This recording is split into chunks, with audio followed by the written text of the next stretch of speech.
Today we are going to discuss regarding the taste of the sound. Though the topic is a little bit different, but still we can say yes, the human brain has the ability to hear the sound and taste it really. Though it is subconsciously, but still the brain can taste it. And we will see in the presentation through the slides. Screen पे हम देख सकते हैं कि ये हरे आम हैं और उसके सामने ही ये आम का अचार रखा हुआ है जो बहुतों के मुंह में पानी लाने के लिए बहुत है।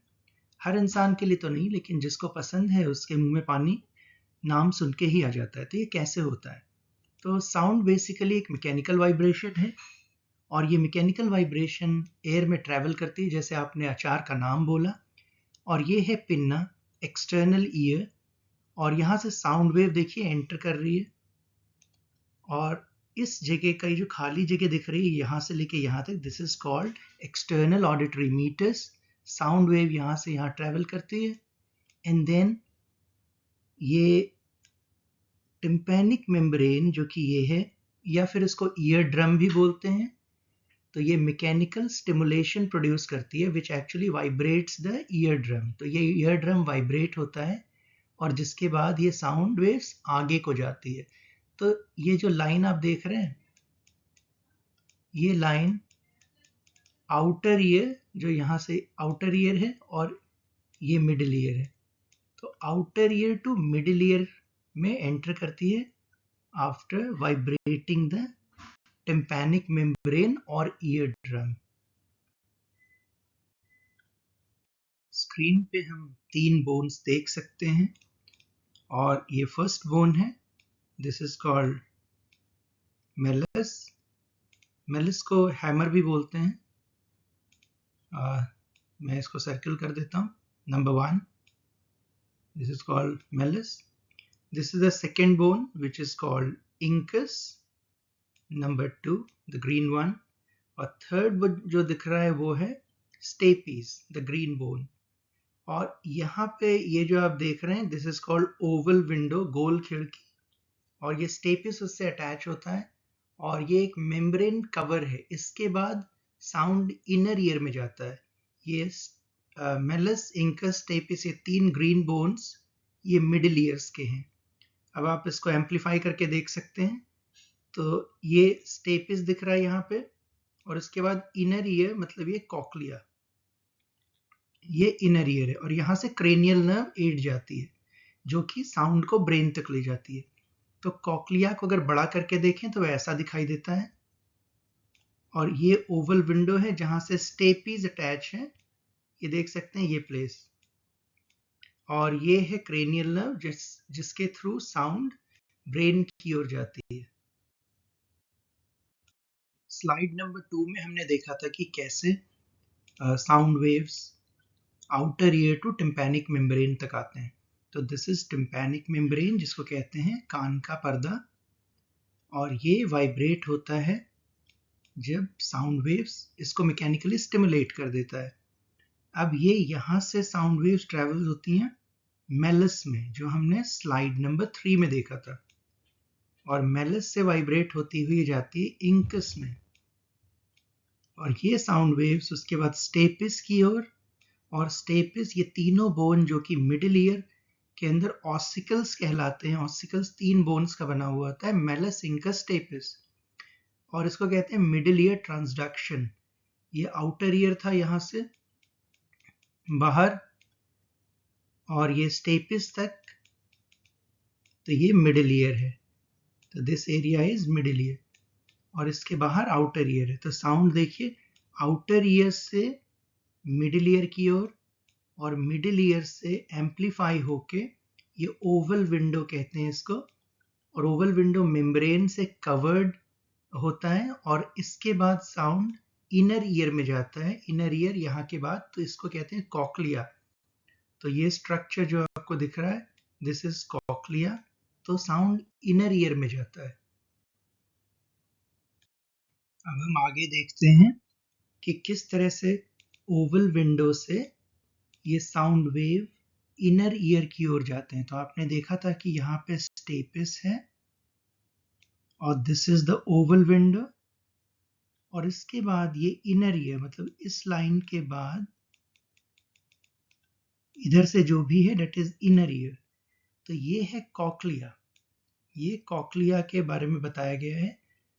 तो आप देखें यहाँ पे ऑर्गन ऑफ कॉटाई जो आगे पढ़ेंगे, इसको बोलते हैं बेसिलर मेम्ब्रेन, और ये है कॉक्लिया के अंदर का व्यू। तो साउंड वेव्स इस ओवल विंडो से क्रॉस करके ऑर्गन ऑफ कॉटाई को स्टिमुलेट करती है। कैसे? जब वो कॉक्लिया में जाती है। कॉक्लिया एक fluid filled Oval shaped organ है जो कि स्नेल जैसा दिखता है। तो उसके अंदर साउंड वाइब्रेशंस जब जाती है तो क्या करती है वो वेव्स, वो आगे पढ़ेंगे। इस स्लाइड में हम देखेंगे कि जैसा हम पहले ही देख चुके हैं कि ये स्टेपिस है, ये ग्रीन बोन जो यहाँ दिखाई दे रही, ये दिस इज स्टेपिस, और this is the Oval window जो हमने पहले भी देखा था। ये ओवल विंडो है और यहाँ से साउंड वाइब्रेशन इनर ईयर में पास हो जाती हैं, और वो इनर ईयर क्या है? कॉक्लिया। और ये है कॉक्लिया को थोड़ा अलग से मैंने दिखाया है। तो साउंड वेव्स, ये जो स्टेपिस यहाँ आपको दिख रहा है, ये यहाँ है, तो ये यहाँ से कॉक्लिया में साउंड वेव्स एंटर होती हैं। और जब साउंड वेव कॉक्लिया में एंटर होती हैं तो ऐसा नहीं है कि वो पूरे एरिया को एक साथ वाइब्रेट कर देती है। स्पेसिफिक एरिया कॉक्लिया में स्पेसिफिक साउंड फ्रीक्वेंसीज के हिसाब से वो वाइब्रेट होते हैं। ऐसा नहीं कि एक ही फ्रीक्वेंसी ने सबको वाइब्रेट कर दिया। जब पिच ऊंची है, जैसे ध्वनि का उतार चढ़ाव, कोई जोर से बोल रहा है फिर धीरे से बोल रहा है, तो अलग अलग फ्रीक्वेंसी, साउंड फ्रीक्वेंसीज जो होती है उसके हिसाब से कॉक्लिया के अलग अलग पार्ट स्टिमुलेट या वाइब्रेट होते हैं। तो इसीलिए कॉक्लिया जो फ्लूइड फिल्ड ऑर्गन है, इसमें क्या होता है कि ये हेयर सेल्स होते हैं, और ये हेयर सेल्स मूवमेंट के लिए काफी सेंसिटिव होते हैं, और डिफरेंट फ्रीक्वेंसी को परसीव करने के लिए डिफरेंट पार्ट अलग अलग साउंड फ्रीक्वेंसी पे कॉक्लिया में स्टिमुलेट होते हैं। अब आगे देखते हैं। इसमें बेसिलर मेम्ब्रेन होता है जो कि यहाँ पे आप देख सकते हैं, दिस इज बेसिलर मेम्ब्रेन। और मैंने जैसा पहले बताया कि कॉक्लिया फ्लूइड फिल्ड प्लेस है, तो जब साउंड वाइब्रेशन अंदर जाती है तो ये फ्लूइड को मूव करता है, और इस फ्लूइड मूवमेंट की वजह से बेसिलर मेम्ब्रेन भी मूव होता है। तो ये बेसिलर मेम्ब्रेन के अंदर 25,000 हेयर सेल एम्बेडेड होते हैं और ये स्टिमुलेट हो जाते हैं। तो जब साउंड वेव्स फ्लूइड को मूव करता है तो बेसिलर मेम्ब्रेन मूव होता है, और यहाँ पे हेयर सेल्स होते हैं, आप देख सकते हैं, these are the hair cells. और इसके टॉप पे होता है स्टीरियोसीलिया, ये स्टीरियोसीलिया है, और ये है टेक्टोरियल मेम्ब्रेन। तो जब बेसिलर मेम्ब्रेन मूव होता है तो ये हेयर जैसे जो प्रोजेक्शन है इसके ऊपर स्टीरियोसीलिया है, ये बेंड हो जाता है, क्योंकि अगर ये स्ट्रक्चर मूव होगा तो आप खुद ही देख सकते हैं कि ये जो यहाँ जो सेल्स हैं छोटे छोटे, ये टेक्टोरियल मेम्ब्रेन के अगेंस्ट बेंड हो जाएंगे। ये बेंडिंग जब होती है तो वाइब्रेशन भी प्रोड्यूस होता है, और ये बेंडिंग जब होती है तो इलेक्ट्रोमैकेनिकल फोर्सेस की वजह से होती है। इसको जो स्टीरियोसीलिया जो टेक्टोरियल मेम्ब्रेन पे बेंड होता है वो इलेक्ट्रोमैकेनिकल फोर्सेस की वजह से होता है, जिसकी वजह से इलेक्ट्रिकल इम्पल्सेस प्रोड्यूस होते हैं। कैसे होते हैं? जब स्टीरियोसीलिया बेंड होता है तो उसमें आयन चैनल ओपन होते हैं, और ये आयन चैनल न्यूरोट्रांसमीटर्स को रिलीज करते हैं। कहाँ से? हेयर सेल के बेस से। So base of the hair cell, वहां से न्यूरोट्रांसमीटर्स रिलीज होते हैं, और वो इलेक्ट्रिकल इम्पल्सेस जनरेट करते हैं हेयर सेल्स में। तो ये हेयर सेल्स के बेस से आयन चैनल ओपन हुए और हेयर सेल्स के अंदर इलेक्ट्रिसिटी जनरेट होनी शुरू हो गई। उसके बाद ये न्यूरोट्रांसमीटर्स नर्व फाइबर के द्वारा एब्जॉर्व किए जाते हैं, जो कि यहाँ पे अब देख सकते हैं नर्व फाइबर है जो कि बेस पे, हेयर सेल के बेस पे होते हैं। ये येलो नर्व फाइबर्स हैं और इसको ये stimulating them to send an electrical signal along the cochlear nerve। अब cochlear nerve क्या है, आप यहां देख सकते हैं। cochlear nerve के बारे में मैंने दिखाया है। ये है कॉकलिया, आप देख सकते हैं ये कॉकलिया है। इससे अटैच, तो ये जो नर्व है येलो में दिखाई गई है, ये है कॉकलियर नर्व। और ये कॉकलियर नर्व इलेक्ट्रिकल इम्पल्सेस को ले जाके ब्रेन में पहुंचा देती है। आप देखिए ये इस एरिया, ब्रेन के इस एरिया में इलेक्ट्रिकल इम्पल्सेस गई। तो ये मैकेनिज्म है electricity production and electrical movement का via 8th cranial nerve vestibulo cochlea. So यहाँ पे कॉक्लियर नर्व के थ्रू इलेक्ट्रिसिटी ब्रेन में जाती है। हम देख सकते हैं कि जो साउंड वेव्स इलेक्ट्रिसिटी में कन्वर्ट हुए हैं वो कॉक्लियर या स्पाइरल गैंग्लियन, आप देख सकते हैं यहाँ पे कॉक्लियर या स्पाइरल गैंग्लियन है जो इंडिकेट किया हुआ है। और ये हैं बाइपोलर सेल्स, जिसको फर्स्ट ऑर्डर न्यूरॉन या बाइपोलर सेल्स इन कॉक्लिया कहा जाता है। ये साउंड वेव जो इलेक्ट्रिसिटी में कन्वर्ट हुआ है उसको ऑडिटरी नर्व में ले जाते हैं। ये देखिए ऑडिटरी नर्व, ये कॉक्लियर नर्व और ऑडिटरी नर्व सेम, यहाँ से ये जाता है और ये आगे जाते हुए कॉक्लियर न्यूक्लियस, जो कि ये इंटीरियर पार्ट है और ये पोस्टीरियर पार्ट है।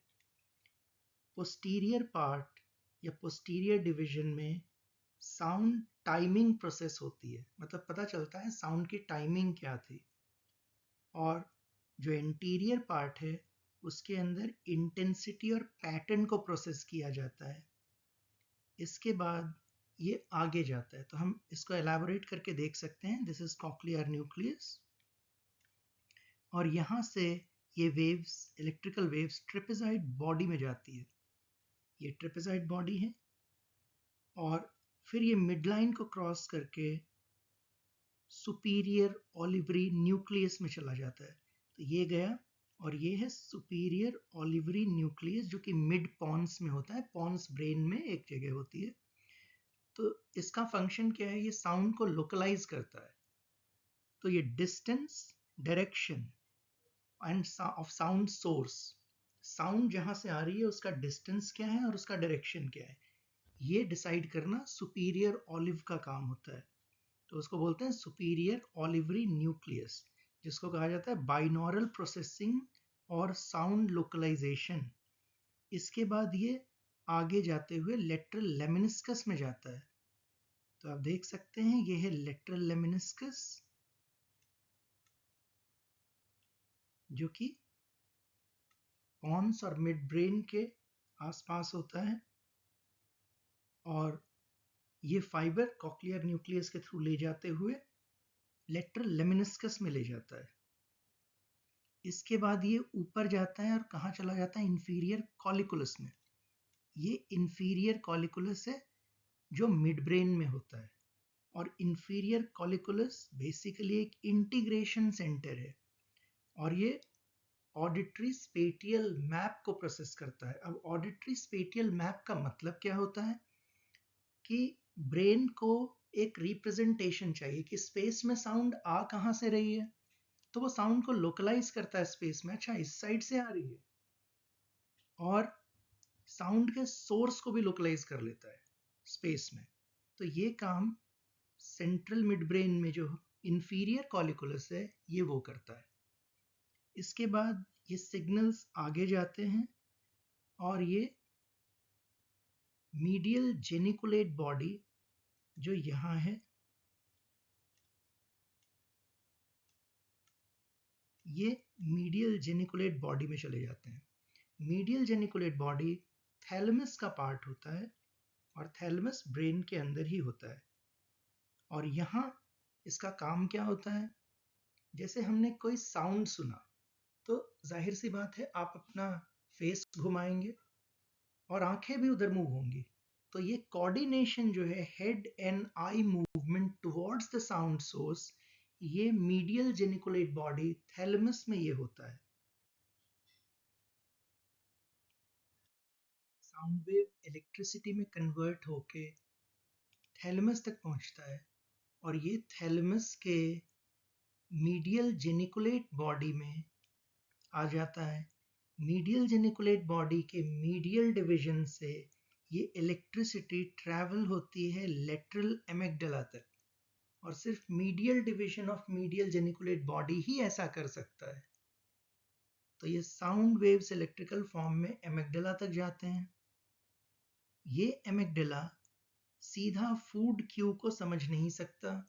अगर फूड का नाम बोला जाए तो एमिग्डाला नहीं समझता। एमिग्डाला उसको समझे, इसके लिए इमोशनल सिग्निफिकेंस होना ज़रूरी है। इमोशनल सिग्निफिकेंस होता क्या है?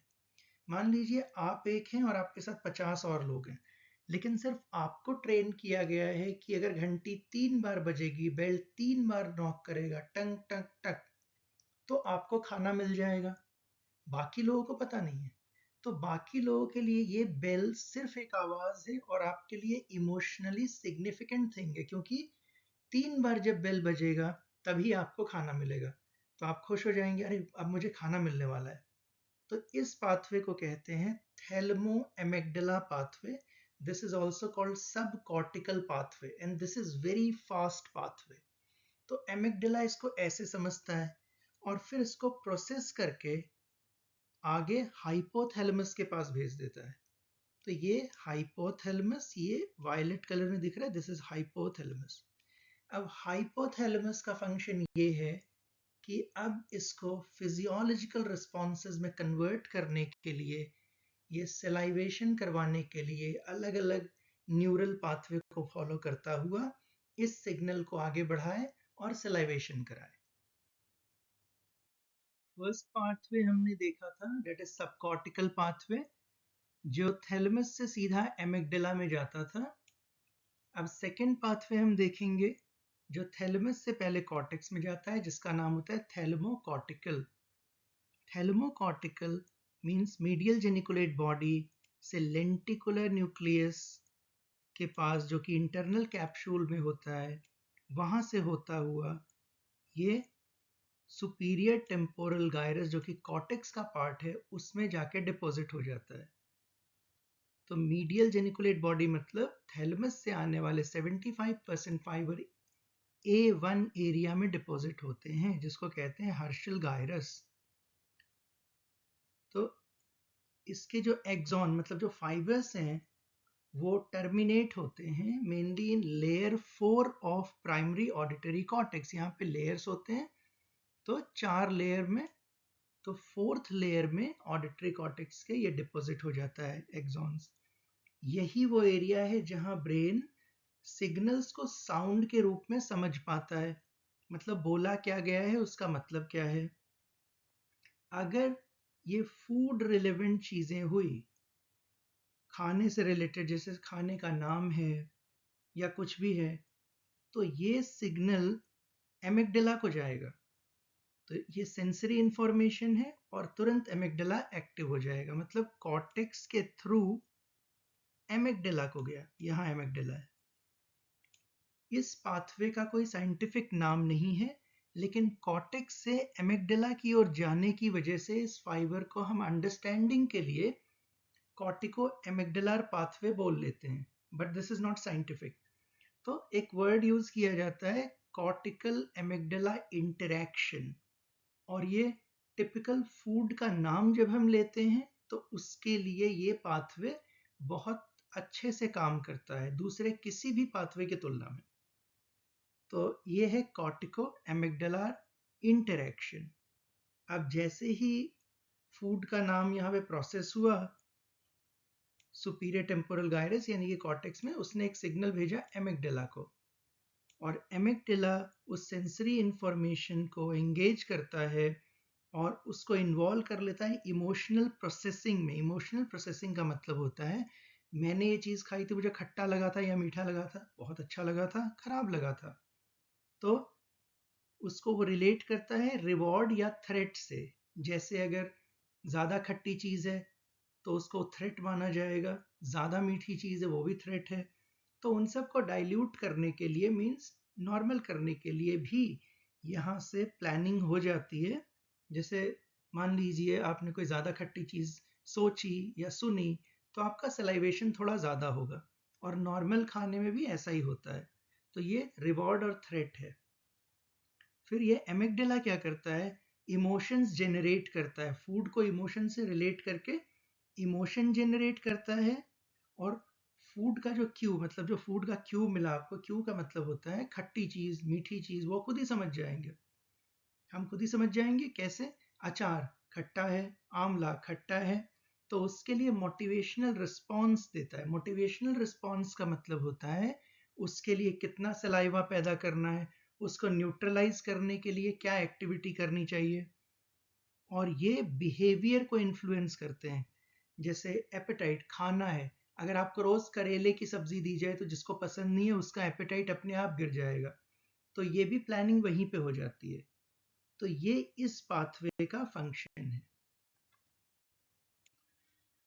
अब इस स्लाइड में हम देखेंगे कि साउंड सिग्नल, ऑडिटरी सिग्नल किस तरह से आगे जाते हैं। तो हमने देखा कि देखिए ये थैलेमस है, और थैलेमस से किस तरह से ये प्राइमरी ऑडिटरी कॉर्टेक्स, जो कि रेड कलर में है, यहाँ जाता है। प्राइमरी ऑडिटरी कॉर्टेक्स में ब्रेन फूड नेम का जो साउंड है उस सिग्नल को परसीव करता है और अंडरस्टैंड करता है।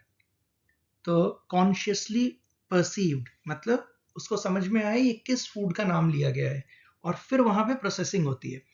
और ये auditory cortex A1, primary auditory cortex, ये होता कहाँ है? Superior temporal gyrus of temporal lobe, ये पूरा ये टेम्पोरल लोब कहलाता है।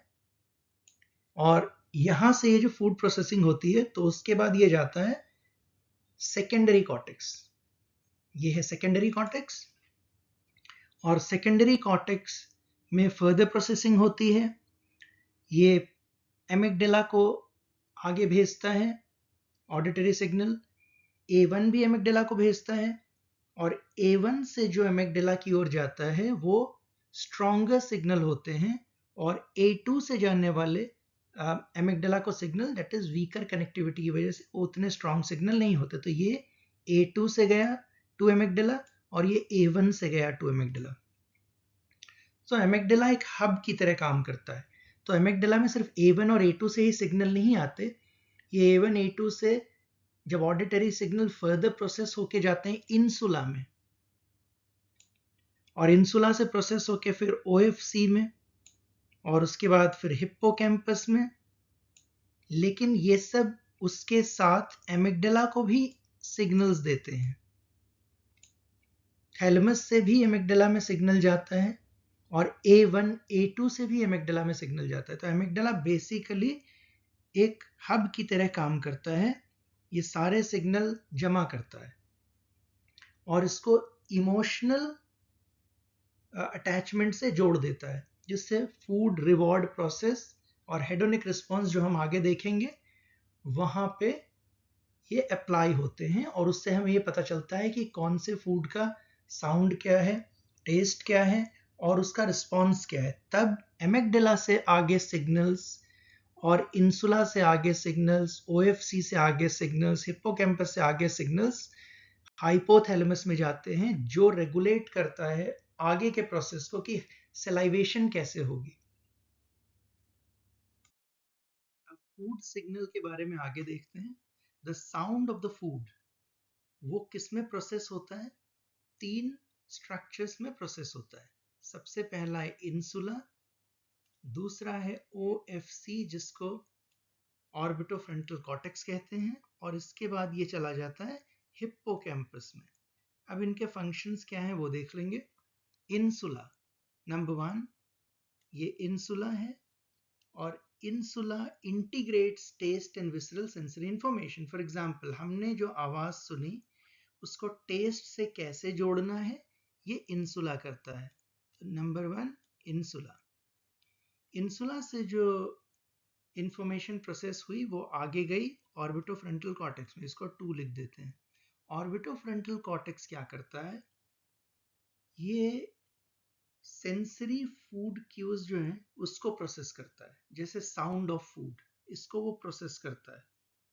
प्रोसेस करने का मतलब क्या हुआ कि evaluates the hedonic value of food. अब ये हेडोनिक वैल्यू क्या होता है? हेडोनिक वैल्यू का मतलब होता है कि ये फूड में कितना प्लेजर है, मतलब इसको खाने में कितना मजा आएगा.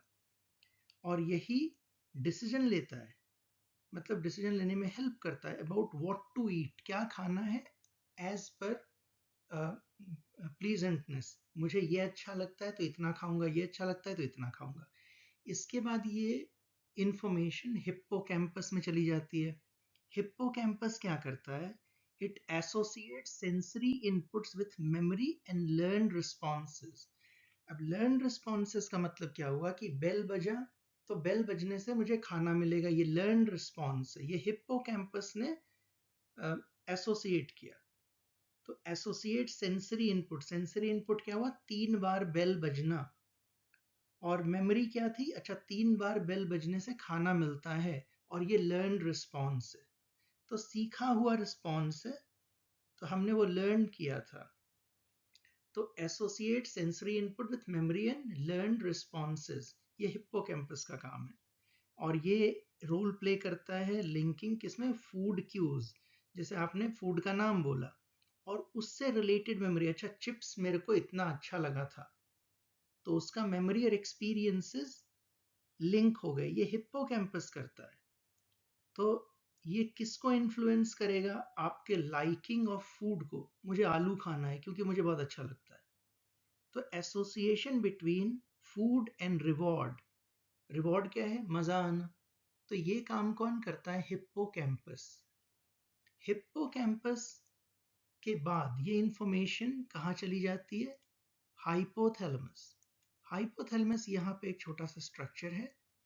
यहाँ पे आप देख सकते हैं कि ये है थैलेमस, और ये वायलेट कलर का जो है ये है हाइपोथैलेमस. तो ये इंफॉर्मेशन हाइपोथैलेमस में चली जाती है. और हाइपोथैलेमस के बाद क्या होता है? हाइपोथैलेमस इस इंफॉर्मेशन को सलाइवेशन प्रोड्यूस करने के लिए सिंपैथेटिक एंड पैरासिम्पैथेटिक फाइबर्स के through superior and inferior salivatory nucleuses को भेज देता है. साउंड सिग्नल जो कॉर्टेक्स में जाते हैं वो भी प्रोसेस होते हैं. तो बेसिकली टेम्पोरल कॉर्टेक्स. अब आप देख सकते हैं कि ये SAC जो लिखा है, this is secondary auditory cortex. PAC is primary auditory cortex, और दूसरा PSC, तो ये भी कॉर्टेक्स का पार्ट है. तो साउंड सिग्नल प्राइमरी और सेकेंडरी में मूव होते हैं. तो टेम्पोरल कॉर्टेक्स सबसे पहले प्राइमरी ऑडिटरी कॉर्टेक्स, यानी कि ये ब्लू पार्ट जो है उसके अंदर जाता है. ये हर्शल गायरस कहलाता है, सुपीरियर टेम्पोरल लोब में. ये ब्रेन का एक पार्ट है. उसके बाद सेकेंडरी ऑडिटरी कॉर्टेक्स या फिर ऑडिटरी बेल्ट कहते हैं, जो ये रेड कलर में दिखाया गया है. तो यहाँ से ये प्रोसेस होता है, उसके बाद इंसुला में जाता है. ये इंसुला आप देख सकते हैं यहाँ पे है. उसके बाद इंसुला से प्रोसेस होने के बाद OFC वहां जाता है. उसके बाद ये जाता है हिप्पोकैम्पस में. ये हिप्पोकैम्पस है. उसके बाद ये एमिगडाला में जाता है, और यहाँ नेक्स्ट लेवल की प्रोसेसिंग होती है और इमोशनल अटैचमेंट से उसको जोड़ा जाता है. तो OFC एक इम्पॉर्टेंट पार्ट है. तो अब ये करते क्या है वो देखिए. इंसुला जो ये है, आपने देखा insula. Insula sensory and affective components को प्रोसेस करता है फूड के, जैसे कि taste and internal bodily state, और ये सिग्नल OFC और एमिगडाला को भेज देता है. तो वो किससे लिंक करता है? Taste perception with emotional and motivational responses. For example, मुझे ये खाना बहुत अच्छा लगा था, उसका टेस्ट अच्छा लगा था, तो मुझे और खाना है। तो दिस इज मोटिवेशनल रिस्पॉन्स। उसके बाद दूसरा पार्ट हुआ OFC। OFC क्या करता है, यहाँ आप देख सकते हैं, ये है OFC। ये क्या करता है, translating sensory information about food. जैसे वो सेंसरी इंफॉर्मेशन फूड की क्या है, टेस्ट, टेक्सचर और रिवॉर्ड वैल्यू, इसको ये ट्रांसलेट करता है सब्जेक्टिव वैल्यूएशन में। मतलब मुझे अच्छा लगा, खराब लगा, मजा आ गया या उल्टी कर दूं, दिस इज सब्जेक्टिव इवैल्यूएशन। और उससे इफेक्ट होती है ईटिंग बिहेवियर। तो जिसमें खाने में मजा है वो और खाना है। और ये भी डायरेक्टली कनेक्टेड किससे होता है, एमिगडाला से, क्योंकि एमिगडाला इसको इमोशनल रिस्पॉन्सेस से कनेक्ट करता है। तो ये फंक्शन OFC का।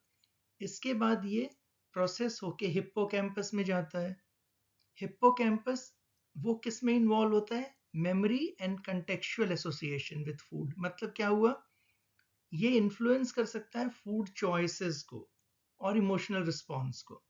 और इसका भी एक डायरेक्ट पाथवे किधर है, एमिगडाला में। तो एमिगडाला तीनों से डायरेक्टली जुड़ा हुआ है। तो अब इससे क्या पता चलता है कि ये amygdala basically is a hub. ये एक बहुत बड़ा हब है और सेंटर है for integrating sensory, affecting and reward related information. कैसे, इसने सेंसेशन जो साउंड की और फूड की सेंसरी इंफॉर्मेशन जो आई, या effective information which is sensory information, उसको इसने रिवॉर्ड रिलेटेड इंफॉर्मेशन से कनेक्ट कर दिया, फूड से रिलेटेड, कि ये खाना खाया था, बहुत टेस्टी लगा था। तो खाना अच्छा था, वो सेंसरी इंटीग्रेशन है। और उसको इंटीग्रेट किससे किया, अच्छा लगा था, डेट इज मोटिवेशन। तो इन सबको मिला के क्या कहते हैं, हेडोनिक रिस्पॉन्स। तो एमिगडाला कॉन्शियस एंड सबकॉन्शियस यानी कि अनकॉन्शियस हेडोनिक रिस्पॉन्सेस के लिए रिस्पॉन्सिबल होता है। भी बिना कॉर्टेक्स से आए भी उसको पता चल जाता है कि ये खाना बहुत टेस्टी है। तो ये फूड का जो साउंड, जो नाम लेते हैं, उससे ये पता चलता है। और एमिगडाला ऐसे काम करता है। इसलिए इन तीन जगहों के signal, insula, OFC and hippocampus, ये तीनों एमिगडाला में इंडिपेंडेंटली भी सिग्नल भेजते रहते हैं। और फूड की लाइकिंग, फूड के इमोशन, वर्डिंग्स ऑफ फूड और ईटिंग बिहेवियर ऐसे इससे इफेक्ट होता है। OFC, इंसुला, हिप्पोकैम्पस, एमिगडाला में प्रोसेस्ड ऑडिटरी सिग्नल्स हाइपोथैलेमस में आते हैं। और हाइपोथैलेमस इनको कनेक्ट करता है ब्रेनस्टेम न्यूक्लियाई से, विच कंट्रोल्स सलाइवरी सिक्रीशंस। और ये कौन से दो स्पेशल न्यूक्लियाई होते हैं, superior salivary nucleus, inferior salivary nucleus. और ये कहाँ लोकेटेड होते हैं, मेडुला में। तो ये वाया डिसेंडिंग पाथवे से इन दोनों न्यूक्लियस को इन्फ्लुएंस करता है। अब ये सुपीरियर सलाइवरी न्यूक्लियस। तो superior salivary nucleus parasympathetic pre ganglionic fibre, जो ये फाइबर्स हैं, ये फेशियल नर्व के थ्रू सबमैंडिबुलर गैंग्लियन की ओर भेजता है। और वो इनरवेट करते हैं आगे जाके सबमैंडिबुलर ग्लैंड और सबलिंगुअल ग्लैंड, जो कि सिग्नल मिलने पे एक्टिविटी स्टार्ट करते हैं। और ये ऑटोनॉमिक नर्वस सिस्टम उसके थ्रू होता है, जो खुद होता है, वो हमारे कंट्रोल में नहीं होता।